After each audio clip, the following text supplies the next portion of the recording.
Hello and welcome to another episode of the Live the Way series. Today I have the immense pleasure of having Ramkumar here. Ramkumar is the founder-director of Punarnava Ayurveda, an institution committed to authentic Ayurveda for universal well-being. He is a life student of Ayurveda and other traditional Indian knowledge systems. Over the last 15 years, he has given talks and conducted workshops in the Americas, Africa, Europe, Australia, and Southeast Asia, propagating health and happiness through Ayurveda. So, without further ado, welcome, Dr. Ramkumar. Thank you so much for accepting my invitation to be here.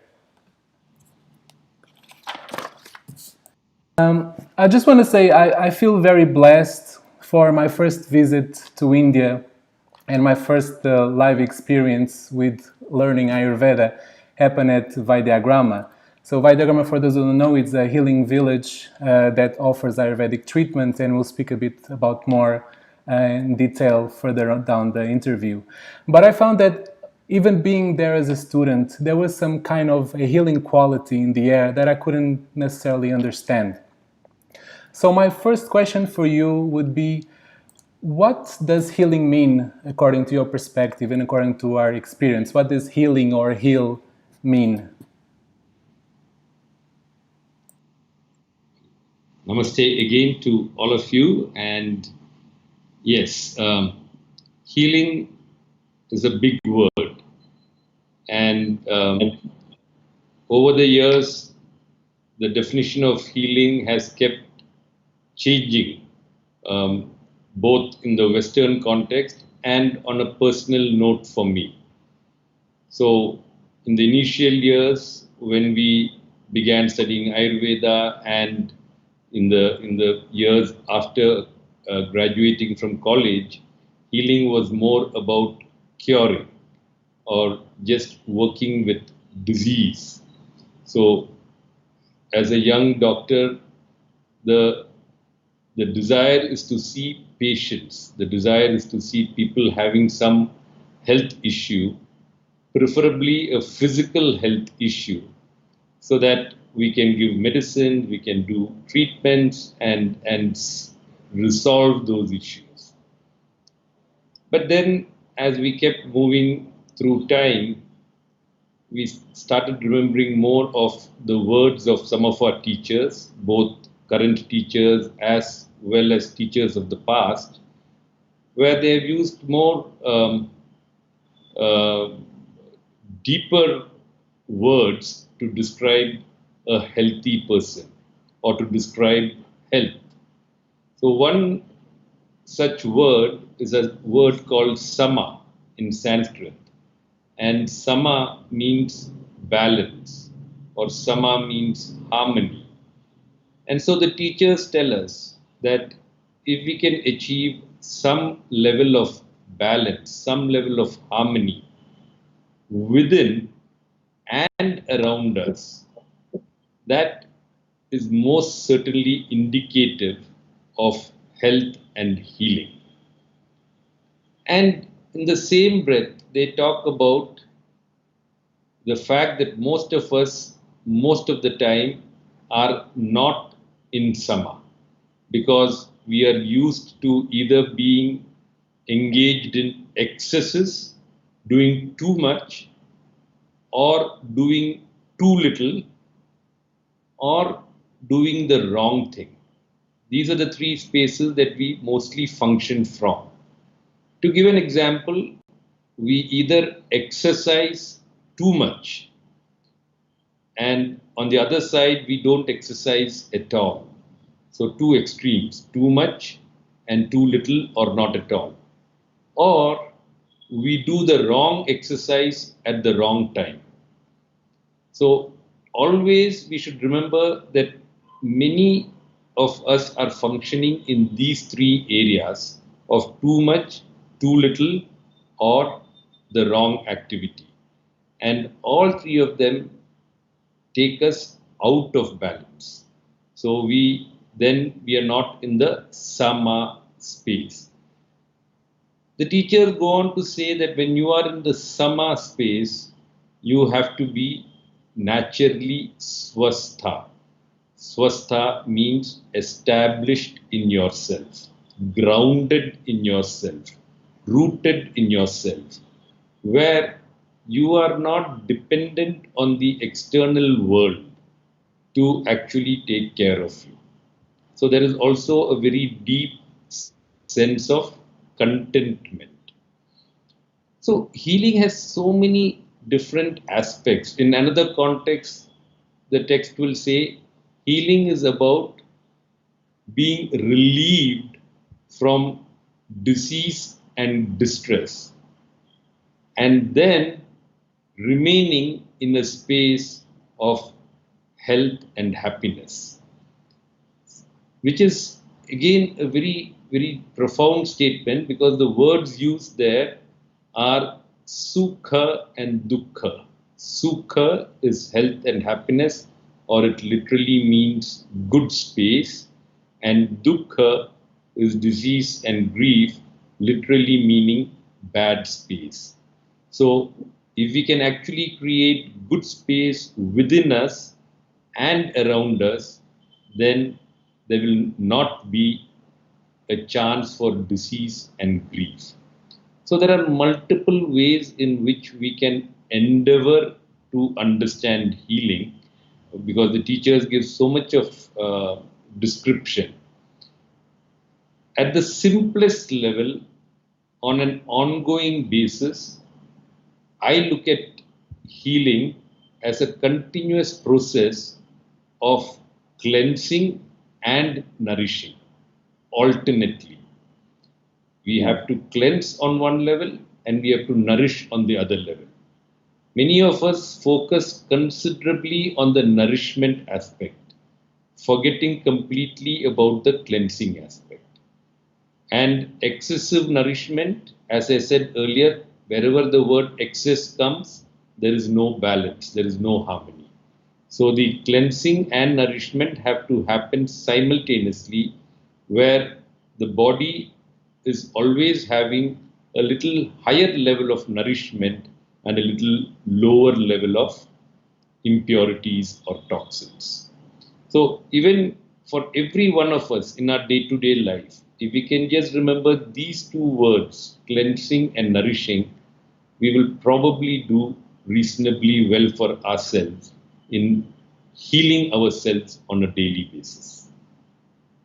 That's perfect. And when we talk, when you said about good space or the wrong ways we can interact, how can we be pointed into the right direction in a very simple way on our daily lives? How can we start making that distinction between what is too much, what is not enough, and what is wrong? Is there any pointer we can use to make sure we're walking in the right direction? So the texts or the teachers again tell us that we should always have sufficient reserve capacity, which means that when we are eating, we should not eat to the extent that we are filled right up till here. There should be sufficient empty space to ensure that the transformation process, the digestive process, the secretion of the digestive juices, enabling the whole digestive and consequent metabolic process, happens easily and effortlessly. Similarly, when we exercise, the text will say exercise at half your capacity, which means that we should not be exercising till we are ready to drop down. We should be exercising till we are reasonably soaked in perspiration and still have sufficient energy to continue for a little while more. At that point is when we stop. And we can keep increasing, we can keep building this capacity. But as a thumb rule, if we always have essential reserve capacity in whatever we do, then we know that we have done reasonably well for ourselves. So Dashtangradayam and Vagbhata talks about the Chikitsa Pada, the four limbs of the healing process. I don't know if you want to speak a bit about those two, but is there anything else that you think, besides those four, that can actually create a better healing process, or that is necessary for a healing process? Yes, so the teachers, like you said, Vagbhatacharya, and they give us four compulsory limbs of the healing process, four pillars of the healing process, which are basically the healer, the patient, the medicine or the herb, and the caregiver, the one who actually looks after the patient. So the texts tell us that these are the four essential limbs of the healing process. And within this, there are many more factors that are included, because we need to watch the food that we eat. We need to watch the lifestyle that we lead, the rest or the sleep that the patient gets, the environment in which the patient is living, the relationships that the patient has with people, with animals, with plants, with food, with herbs. There are so many different factors that need to be studied, that need to be explored by the healer when the healer is trying to come to a relatively good understanding of the factors that are creating the particular health issue in the patient. And only when the healer gets a sufficiently good idea of all these factors is the healer able to come up with a protocol that will negate all or at least most of these factors, thereby enabling the patient to come back into the sukha space or into the good space. So, I spoke earlier about cleansing and nourishing at all levels. Now, on one, it happens at the physical plane in terms of the exercise we do, the food we eat, the sleep that we get. It is all relating to cleansing and nourishing. At the level of the mind, also, the same process is happening. We want to constantly clear, constantly remove, constantly cleanse the negative thoughts, the bad thoughts, and fill ourselves with positive energy, good thoughts, good energy. So cleansing and nourishing happens at the level of the mind also. And that cleansing and nourishing also needs to happen around us. If the environment, the space that we occupy is constantly filthy or dirty, filled with trash or garbage, then that is again going to impact the internal doshas or the internal malas. So the external cleansing has to happen and external nourishment. Now, in a city, external nourishment is very difficult because we are constantly surrounded by steel and glass and cement and vehicle movement and pollution, and so no matter how much we try, on many occasions we find it extremely difficult to nourish our surroundings. But when you are in a forest, or when you are in a village, or in a farm, it is easy to get nourishment from the surroundings. Viewing nature, experiencing nature, nourishing the soil, watering the soil, watering the plants. So there is a constant give and take that happens. So the cleansing and nourishing process happens not just within us, does not does not happen just outside us, but it is also happening in the interaction between the individual and the external surroundings. It happens in all our relationships also. if we are in a relationship that is constantly depleting us, it is very difficult to feel nourished within.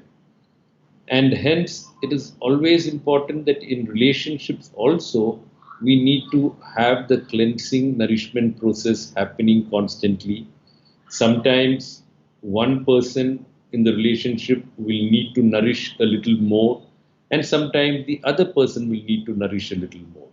It depends on where we are in this cycle.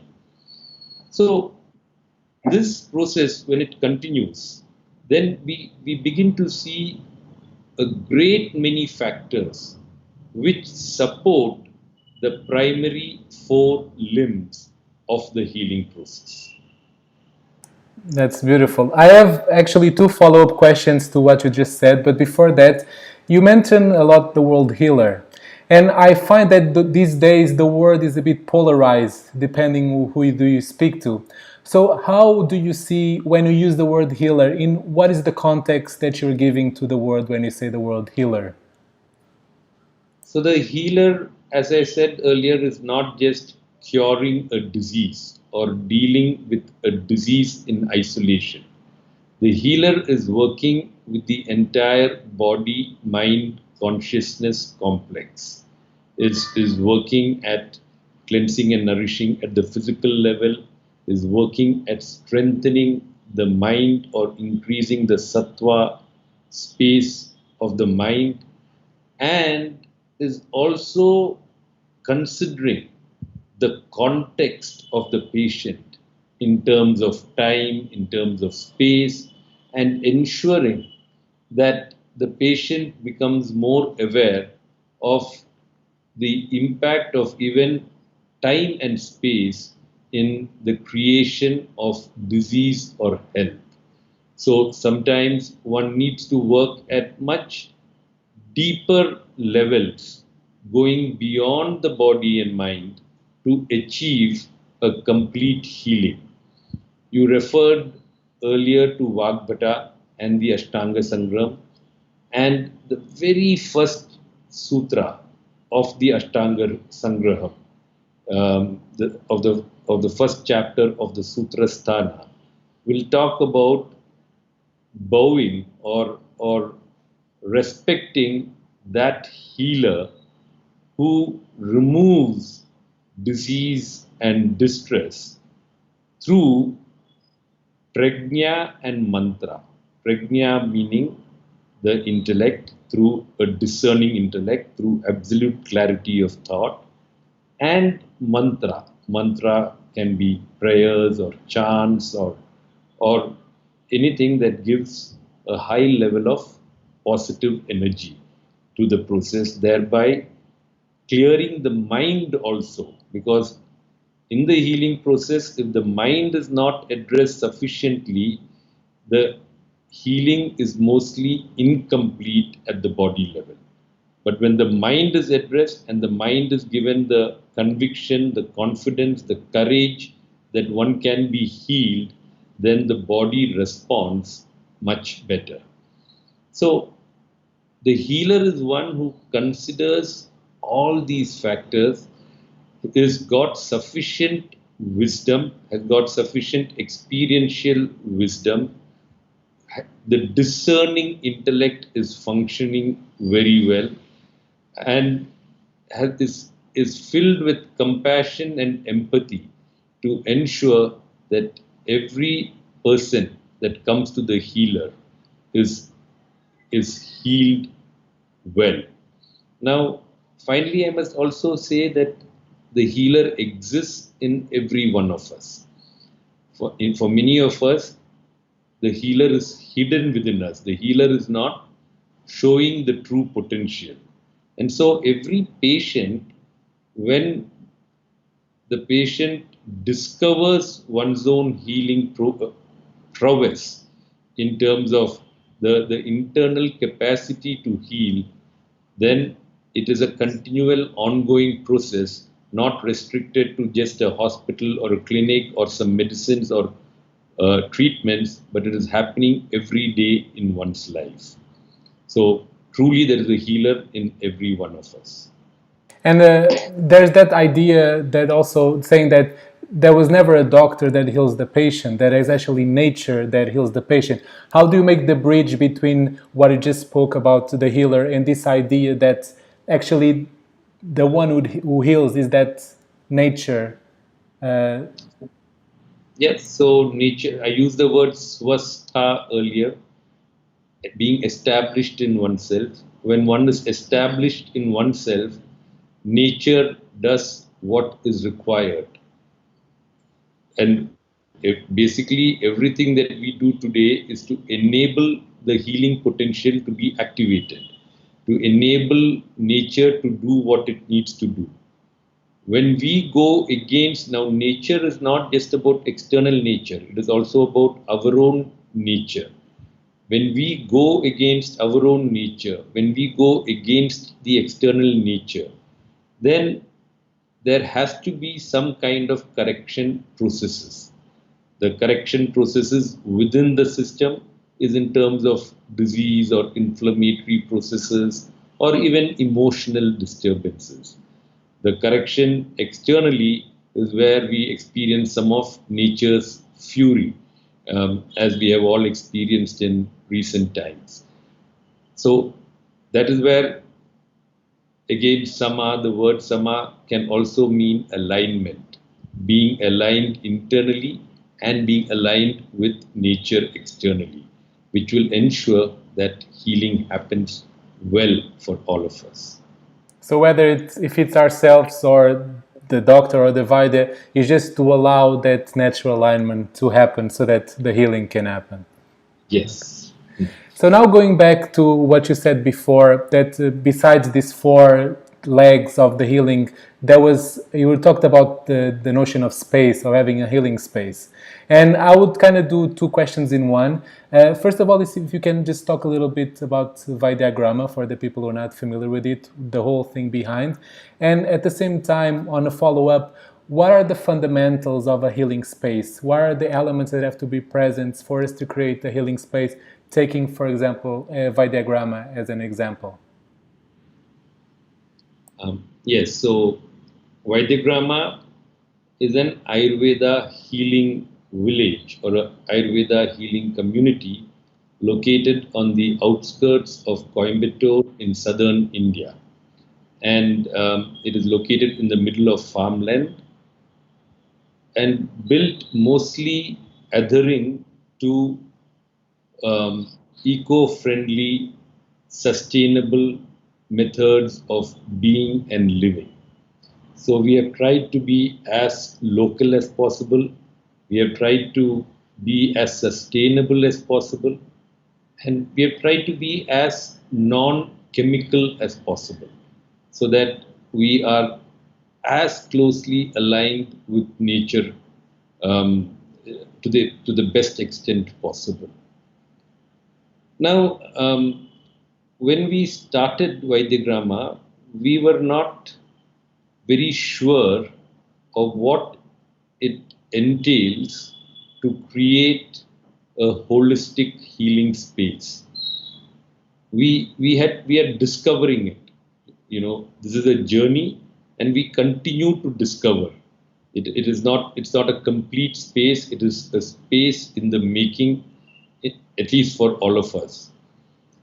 And as we continue to discover, as we continue to learn, we recognized that we have to pay attention to every small aspect in this healing space.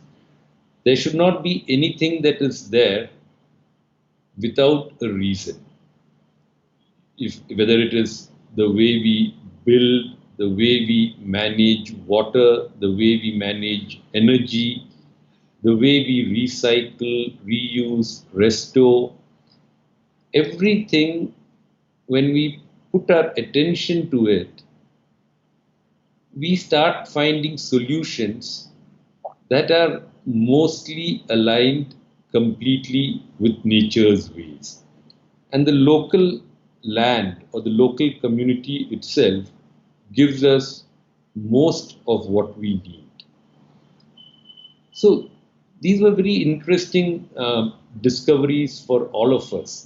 We initially started as a group of 6, and then we kept growing. There were more and more people who joined us on this journey over the years, and for every one of us, it has been a voyage of discovery, where we also learn to heal ourselves apart from working with the external environment and working with people who came to us from all over the world over the years.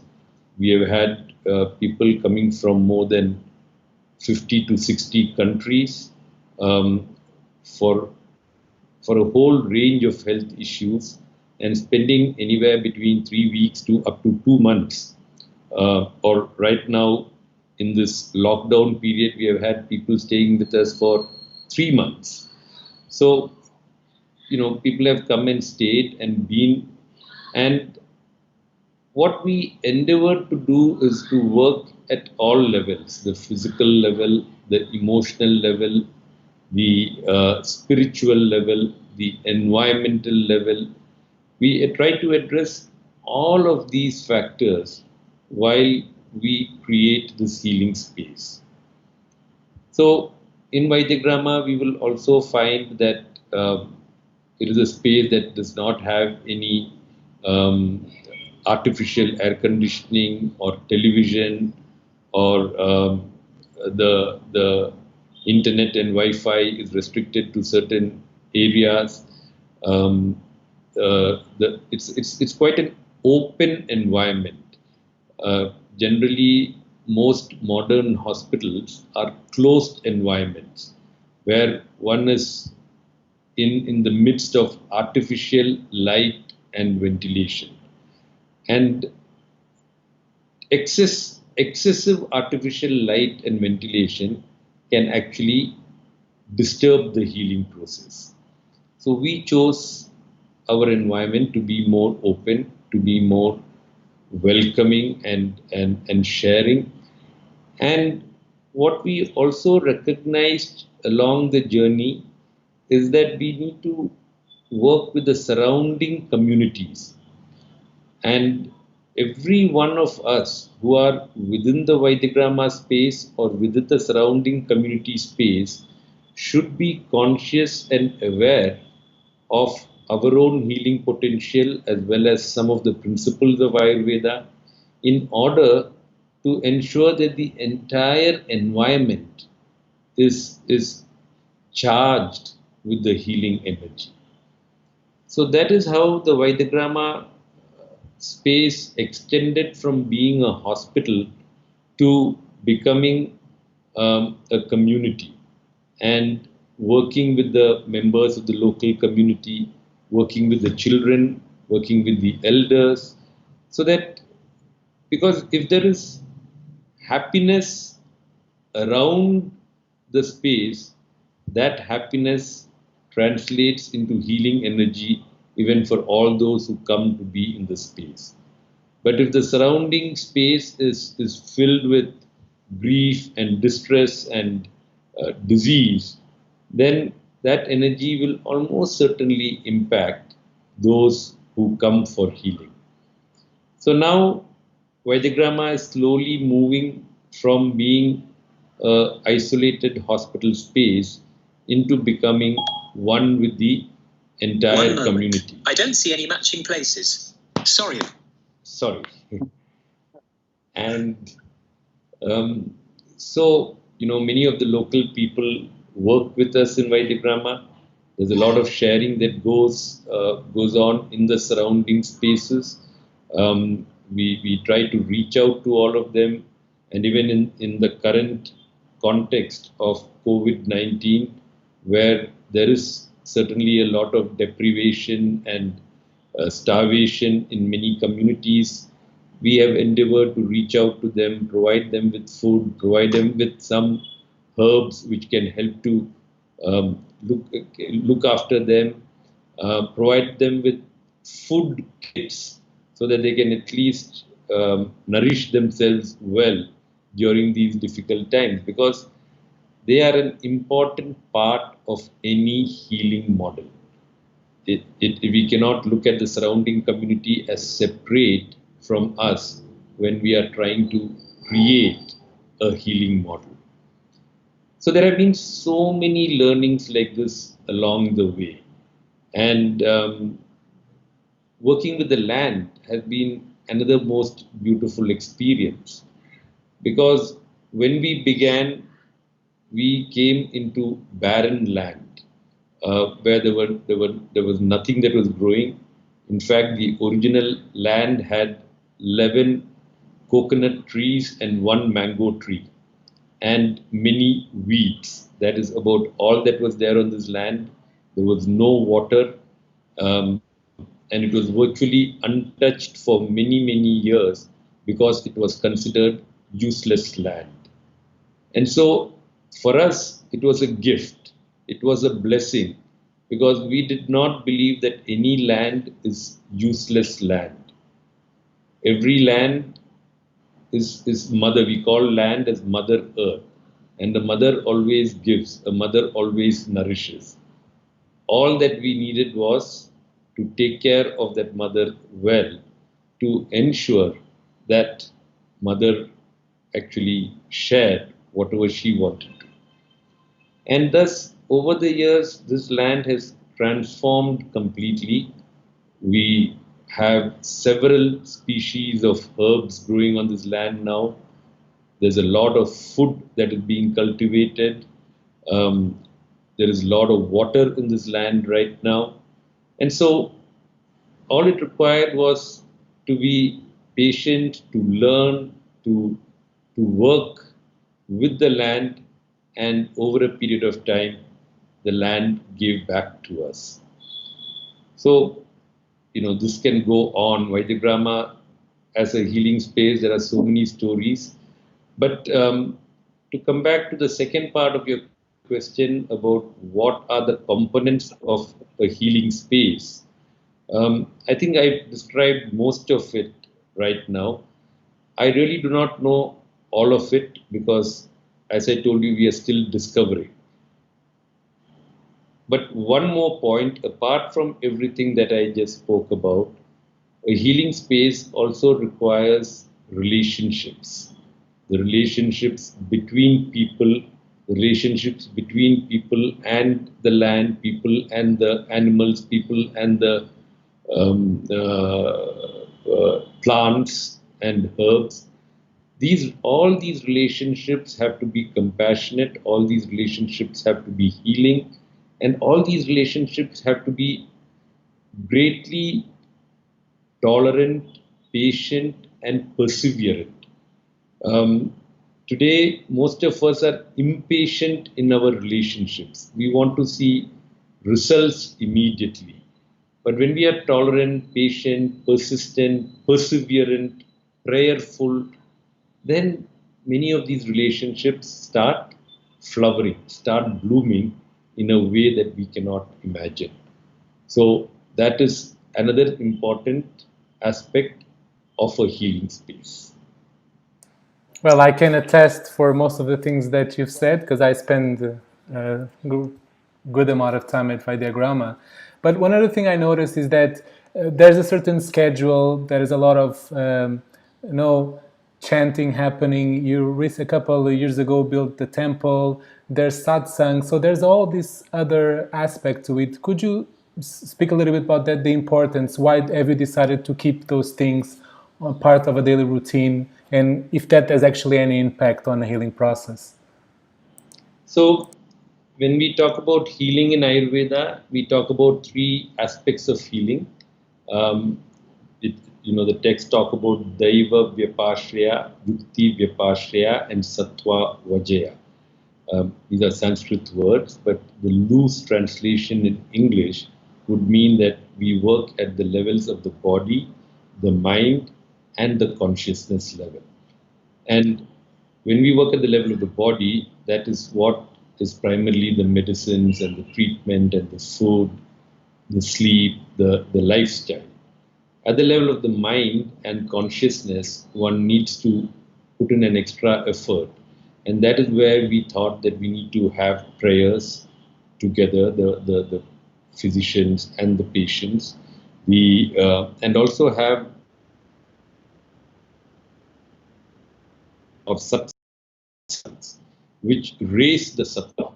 As you are aware, mostly a patient, when in pain, has a very low level of sattva. Sattva being the pure, creative, energetic state of the mind. And when the level of sattva is low, then the mind starts to waver, the mind starts to doubt, the mind starts to worry, and it thereby impacts the healing process adversely. So, through the satsangs, through the prayers, through the continuous engagement on different levels with the patients, the endeavor is to keep the sattva level at a reasonable high. We do recognize that it can very quickly fall, the moment we move out of these satsangs and prayers. And as you are aware, and as most of our patients are aware, the food during treatment is a big factor in lowering the sattva.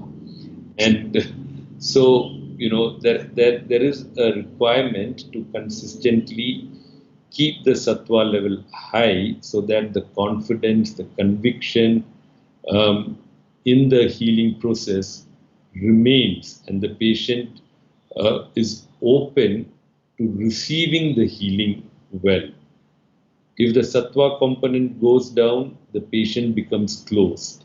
The patient is not, so while the patient is consuming the medicines, is receiving the treatment, the receiving is not happening well, and thereby slows down or even hinders the healing process. So we thought it is important to work at all these three levels simultaneously, and for that work to be led by the Vaidyas or the physicians.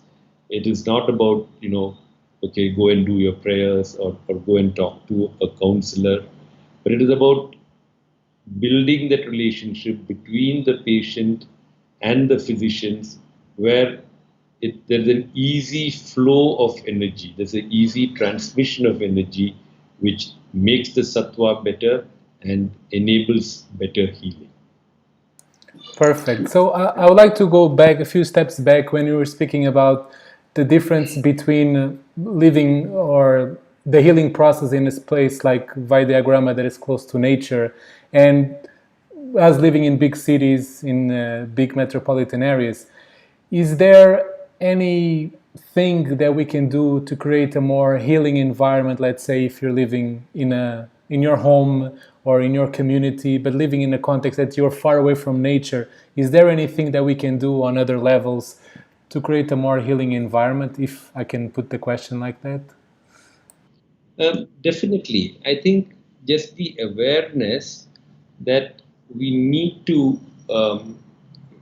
keep the space within and around us conducive to healing will itself enable us to come up with creative, innovative ideas within the limited space we are in, wherever across the world, and find ways to lighten the environment. Sattva is light. When we talk about the sattva state of being, it is a light space of being. The other two states of mind are rajas and tamas, which are heavier. Rajas is the active, or when excessive, it is the aggressive state, and tamas is the restful, but when deranged, it is the lazy, lethargic state. So most of the time we experience the rajas tamas, the aggressive, depressive states, rather than the intuitive sattva space. So wherever we are, we can constantly endeavor to keep the rajas and tamas at bay and to make the environment positive, to improve the energy, to give a simple example, if a small room that I live in is filled with heavy wooden furniture, wherein I almost need to jump over them. That heavy wooden furniture actually creates tamas within that small space. The entire energy becomes heavy. The same heavy wooden furniture in an expansive space would not create that level of tamas because the space is expansive.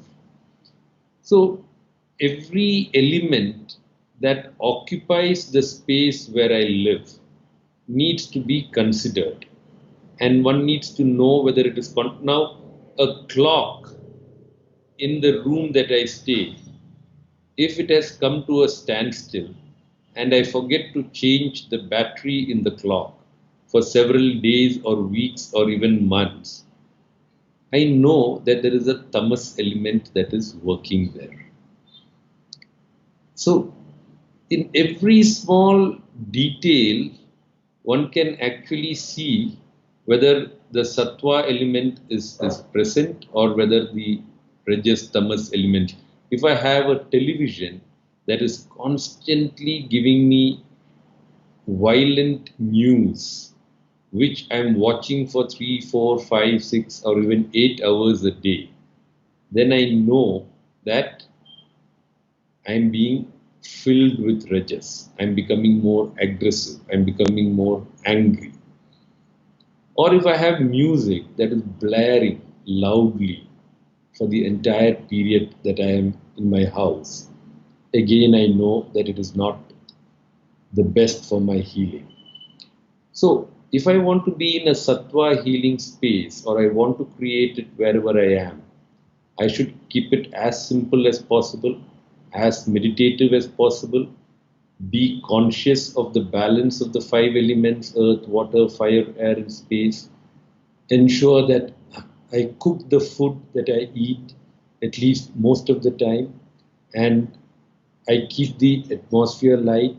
I fill the environment with more of love and humor and compassion and contentment rather than filling the space with anger and grief and ambition and discontentment. All of this plays an important role in my own healing and consequent well-being. So it is possible. It is possible anywhere in the world. It is possible on the busiest streets in the biggest cities, but it requires continuous effort. It is not something that you do once and forget about it. It is an ongoing process. It is a continuing process. Thank you so much. That was perfect. Now, changing gears a little bit, I'd like to speak a little bit about Panchakarma. Panchakarma became the golden egg of Ayurveda in the West, but this is an impression that I have as Ayurveda is moving out of India, a place that has infrastructure, thousands of years of practice and infrastructure to be practiced. We are seeing some changes on how Panchakarma is being practiced outside of India. I would like to know your opinion about that, and also, like, can anyone do Panchakarma? Is there any requirements for Panchakarma? What's your approach on how it's transitioning from east to west? So we should first remember what our teachers have told us, that when they gave us the principles and the practices, they told us that you are free to modify the practices provided you are firmly stabilized in the principles. It is very important to remember that we have to be firmly rooted in the principles to even begin to think about modifying practices. But the teachers tell us that you need to do it because with change in place and time, as we move through the decades and centuries, there will be a lot of change in what is available for us to use. The nature of the food will change, the nature of the plants will change, the climates will change, um, there will be so many different changes, which will mean that the principles will have to be adapted to the change. But again, I repeat, the principles have to be adapted to the change. The practices cannot be changed, forgetting the principles. And only such a one who has learned the principles well, who's completely established in the principles, can actually institute a change in the practices. So, in this background, Panchakarma, as we all know, is a group of processes, intense cleansing processes, which include three phases: the preparation phase, the main cleansing phase, and the post-cleansing rebuilding phase, or the post-cleansing nourishing phase. So there are three phases in the Panchakarma. They are a group of 5 karmas or 5 actions which are predominantly cleansing. And because of the intensity of the cleansing processes, it requires that one is in a reasonably good state of rest to allow one to get the full benefit of these processes and also not be harmed by any of them. So when we say a reasonably good state of rest, it means rest in thought, word, action, and food. All of them should be under essential control to enable us to get the benefit. Now, having said this, we should remember, as you are aware, that Ayurveda is not all about Panchakarma. And on many an occasion, we really don't need Panchakarma. In fact, initially, just alteration in diet and lifestyle can itself bring about significant change in many health issues. And where that is not sufficient, internal intake of herbs under the guidance of a knowledgeable practitioner will also suffice. It is only when I, as a patient, have not been able to take care of my diet and lifestyle or follow the advice of my practitioner, then I need to move into a space where I am monitored by the practitioner while enabling the deep cleansing processes to happen. So if we understand this, we will recognize that Panchakarma is not critical to the management of most conditions. Panchakarma comes much later. If we can just start with our diet and lifestyle and maybe a few internal herbs, the greater majority of conditions can be managed well. Now, along with this, there is also what we need is a little bit of discipline. You spoke earlier about the routine in Vaidyagrama, the daily schedule in Vaidyagrama. And I think for every one of us back home, it is important that we get into a reasonably good daily schedule where we don't move into excesses. As I said earlier, we should be able to wake up at a reasonably early time, spend sufficient time taking care of ourselves on a daily basis, even in terms of looking after the 5 senses, looking after the digestive fire, eating food when we are hungry, eating the right quantity of food which has been prepared in the right way and based on our internal need, engaging in the right quantity of work and the right quantity of movement or exercise, paying sufficient attention to our breathing, which is something that perhaps many of us don't do, at least for a few minutes every day. We breathe well, we breathe slowly, we breathe deeply, we pay attention to the breathing, and very importantly, take sufficient rest at night, not stay awake late into the night, but go to sleep at a reasonably early time and wake up at a reasonably early time. And apart from all this, the most important part is ensure that our daily cleansing processes are in order, which means the bowel movements, the urination, the perspiration, all of that is happening well. Now, if we are able to pay attention to all of this on a regular basis, or even when we start to fall sick, then this itself will significantly contribute to taking care of a lot of the problems. And it is only when it has gone beyond this stage where it cannot be managed with our own diet and lifestyle and daily routine that we need to look at the more intense processes where there is forced cleansing and forced nourishment.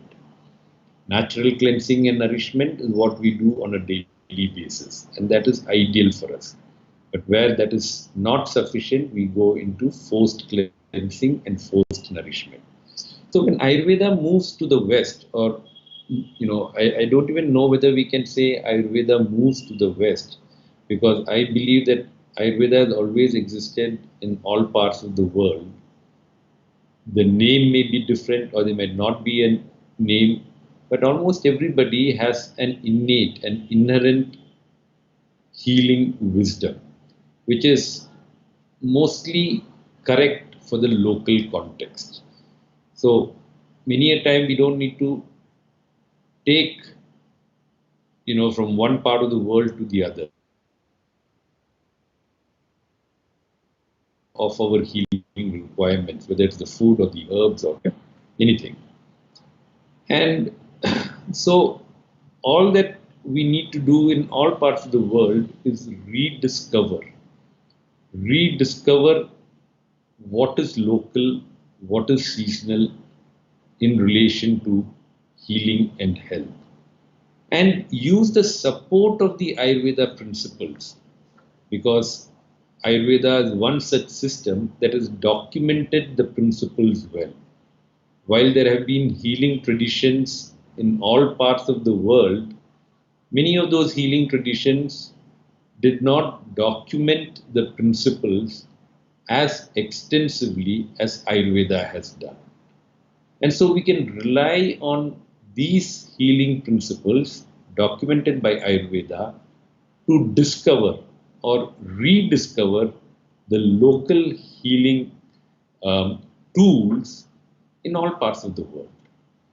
And maybe temporarily, to bridge the gap till we discover those tools, we can actually transport some practices also from a place like India, where it has been continuously practiced for so many thousands of years.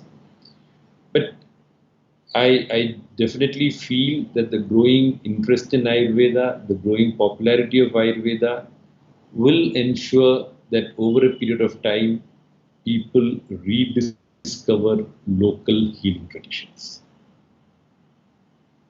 Thank you so much. Very beautiful insights and a lot of tips. Now we're reaching the end of the hour, and I don't want to keep you for long. But I know you gave a lot of tips throughout the talk today. But if you could just give one advice for anyone, if a person doesn't do anything else but only does that one thing to better their overall health, to facilitate their healing process or that connection with the internal healer you spoke about, what would be that one thing that you recommend for that anyone could do? Don't take yourself too seriously. I think it is very important that while we look after ourselves, we should not be obsessive about looking after ourselves. It should be easy, it should be effortless. it should be enjoyable, it should be fun. And because when we even use the word sukha, it means health is synonymous with happiness. And if we are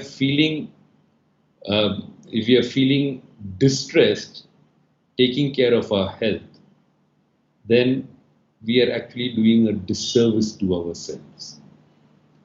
So while we do all of this, we should remember that we are not this body, we are not this mind, we are residents of this body. The body is a temporary vehicle that we inhabit to move on in this journey of life. And that if we can pay attention to the body the way we pay attention to our vehicles, take care of it, but don't be attached to the sensations that we receive from the body, good or bad, and we stay focused on our journey of life, wherein we work towards a larger well-being, larger happiness, larger contentment, and a higher vision. Then we will actually do that which is appropriate for any given context. And hence, it is very important to keep smiling, to stay happy and stay content through all the obstacles, through all the struggles that life gives us on this healing journey. That was beautiful. Once again, thank you so much. It's always a pleasure and it's inspiring listening to you speak. Once again, I want to thank you for accepting my invitation to be here and for taking time to be here with us today. I hope I can see you soon in Vaidiagrama and some near point in the future. Thank you so much. You take care. Thank you so much. Namaste. Namaste.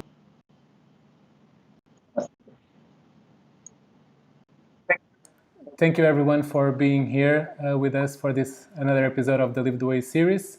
Wish you good health and see you on the way.